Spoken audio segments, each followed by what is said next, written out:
Shalom, shalom, shalom. Selamat pagi masyarakat iman yang dikasihi Tuhan. Indah, estetika adalah bukan hanya hal-hal yang enak dipandang mata, tapi estetika sudah lahir sekitar 2300 tahun yang lalu.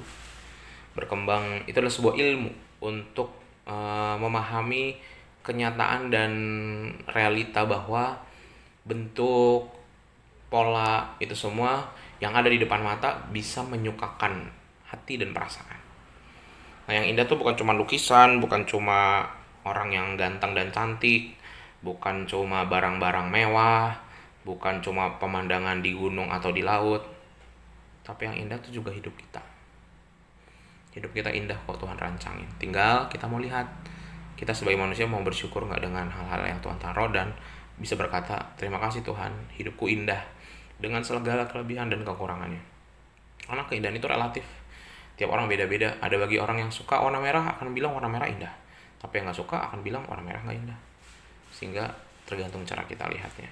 Kita pujikan PKJ 289, keluarga hidup indah PKJ 289.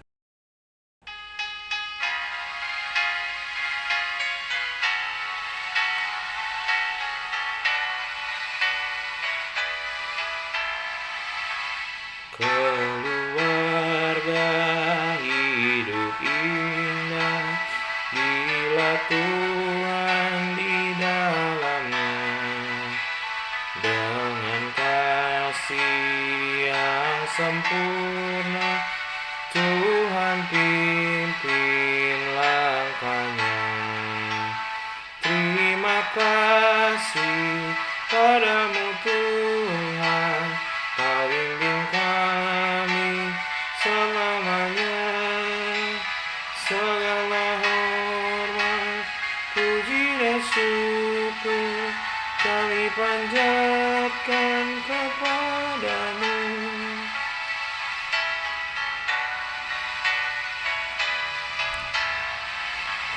Di dunia banyak jalan, jalan manakah ditempuh? Jalan lurus hanya satu, jalan Tuhan itulah. Makasih padamu Tuhan, Kau bimbing kami selamanya. Segala hormat, puji dan syukur kami panjatkan kepadamu. Mari kita berdoa. Tuhan, terima kasih kalau keindahan dalam hidup keluarga kami itu mungkin tidak selalu seperti yang ada di film-film.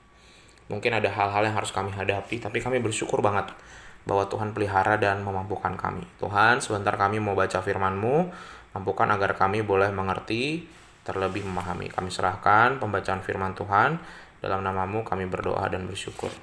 Amin. Bapak Saudara, bersama-sama kita buka 2 Samuel 14, 2 Samuel 14 ayat 1 sampai 11. 2 Samuel 14 ayat 1 sampai 11. 2 Samuel 14 ayat 1 sampai 11, dengarkanlah sabda Tuhan. Ketika Yoab anak Zeruya mengetahui bahwa hati raja merindukan Absalom, maka ia menyuruh orang ke Tekoa menjemput dari sana seorang perempuan yang bijaksana. Lalu ia berkata kepada perempuan itu, berlakulah pura-pura berkabung, dan pakailah pakaian berkabung. Janganlah berurap dengan minyak, dan berlakulah seperti seorang perempuan yang telah lama berkabung karena seorang mati. Kemudian masuklah menghadap raja dan berbicaralah kepadanya seperti ini. Lalu Yoab menaruh perkataannya ke dalam mulut perempuan itu. Ketika perempuan Tekoa itu masuk menghadap raja, sujudlah ia dengan mukanya ke tanah dan menyembah, sambil berkata, tolonglah ya tuanku raja. Raja bertanya kepadanya, ada apa? Jawabnya, aku ini seorang janda, sebab suamiku sudah mati. Hambamu ini mempunyai 2 orang anak laki-laki. Mereka berkelahi di padang, dan karena tidak ada yang memisahkan, maka yang satu memukul yang lain dan membunuh dia. Dan sekarang seluruh kaum keluarga bangkit melawan hambamu ini. Dan mereka berkata, serahkanlah orang yang membunuh saudaranya itu, supaya kami menghukum dia mati ganti nyawa saudaranya yang telah dibunuhnya itu. Dan supaya kami memunahkan juga ahli waris. Mereka hendak memusnahkan keturunanku yang masih tersisa itu dengan tidak meninggalkan nama atau keturunan bagi suamiku di muka bumi. Lalu berbicaralah raja kepada perempuan itu, pulanglah ke rumahmu, mengenai engkau akan kuberi perintah. Perempuan Tekoa itu berkata kepada raja, aku dan keluargaku akan menanggung kesalahan itu, ya tuanku raja. Tetapi raja dan tahtanya tak bersalah. Lalu berkatalah raja, jika ada orang yang mengatakan lagi terhadap engkau, bawalah orang itu menghadap aku, maka ia tidak akan mengusik engkau lagi. Kata perempuan itu, kiranya raja ingat kepada Tuhan Allahmu, supaya si penuntut tebusan darah jangan terlalu banyak menimbulkan kemusnahan, dan supaya mereka jangan memunahkan anak itu. Lalu berkatalah raja, demi Tuhan yang hidup, selai rambut pun dari kepala anakmu itu takkan jatuh ke bumi.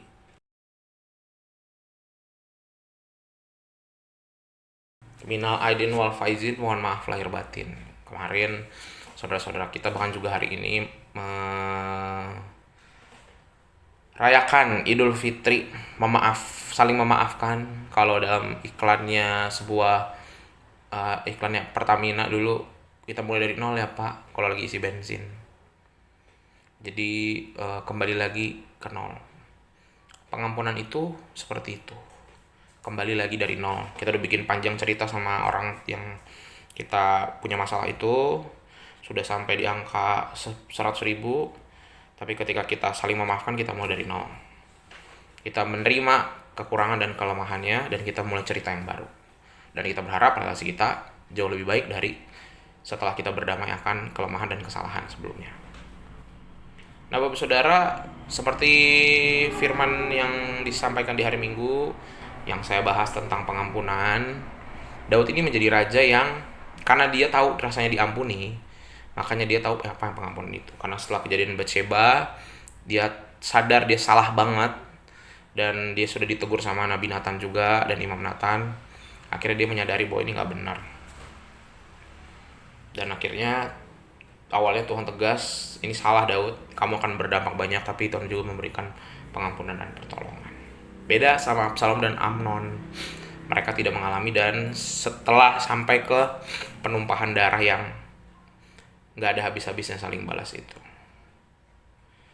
Nah ketika Yoab, salah satu panglima, melihat keadaan keluarga ini, sebenarnya dia care banget nih, panglima yang sangat peduli dengan keadaan keluarga. Dan dia sebenarnya tahu bahwa Daud ini sebenarnya walaupun sudah marah atas kejadian ini, sebenarnya dia bukan marah sama anaknya aja, tapi marah sama dirinya. Kenapa ini terjadi ya? Karena dia nggak didik anak-anaknya dengan baik, dan tadi dosanya pun dia tidak clearkan dan tidak dia ajarkan kepada anak-anaknya supaya nggak jatuh di hal yang sama. Tapi dia tahu bahwa Daud ini sudah pernah diampuni, jadi dia tahu yang namanya pengampunan itu penting, dan dia punya potensi mengampuni. Dan tadi dia pakai perempuan dari seorang Tekoa pura-pura nanya masalah yang sama persis, yang ibaratnya ini nyenggol-nyenggol nih dengan apa yang dialami sama Daud sama Absalom. Dan betul, ternyata Daud bilang kepada si ibu yang membuat cerita karangan yang kejadiannya mirip sama kejadian keluarganya, bahwa orang yang membunuh itu karena mereka bertengkar itu harus dikasih pengampunan. Kalau enggak, duanya anaknya mati dong, ya kan? Diceritakan bahwa ada dua anaknya bertengkar, nggak ada yang ngeliatin, karena habis berantem satu mati, keluarga yang lain menuntut bahwa ini juga harus dihukum. Kalau dua-dua dihukum, dia kehilangan dua-dua anaknya. Jadi sudah cukuplah kehilangan satu, jangan sampai dua-duanya. Jadi kenapa pengampunan penting? Karena kalau dendam diberikan ruang, maka manusia di bumi ini nggak ada lagi. Rasanya mungkin kekristenan yang membuat manusia itu berkali-kali hampir punah. Bukan hanya karena cerita meteor, bukan karena bencana alam, bukan kejadian di luar kemampuan manusia, tapi bencana kemanusiaan manusia bikin sendiri, peperangan, saling balas dendam, perebutan wilayah. Sebenarnya manusia itu udah hampir punah berkali-kali. Tapi ada orang-orang bijak, raja-raja bijak yang mengatakan bahwa cukup, sudah stop, jangan balas-balas lagi. Dan salah satu yang paling besar adalah agama kita, kekristenan, ajaran Tuhan Yesus yang selalu mengedepankan tentang pengampunan, bukan soal keadilan tangan ganti tangan, kepala ganti kepala, seperti yang diajarkan di Keyahudian maupun Islam ataupun di agama lain. Pengampunan. Nah, Bapak Ibu Saudara, belajar dari kisah ini betapa pentingnya pengampunan, karena ada banyak hal yang dimenangkan dari pengampunan. Kalau kita hanya kalau kita hanya mengedepankan dendam, waduh, hidup kita bisa hancur. Bapak Ibu hidup sampai hari ini tuh bukan karena banyak pengampunan loh. Bapak Ibu Saudara hidupnya, keluarganya masih bisa sampai berjuang bertahan sampai hari ini. Coba cek dari zaman orang tua sampai emak, engkong, opung-opung.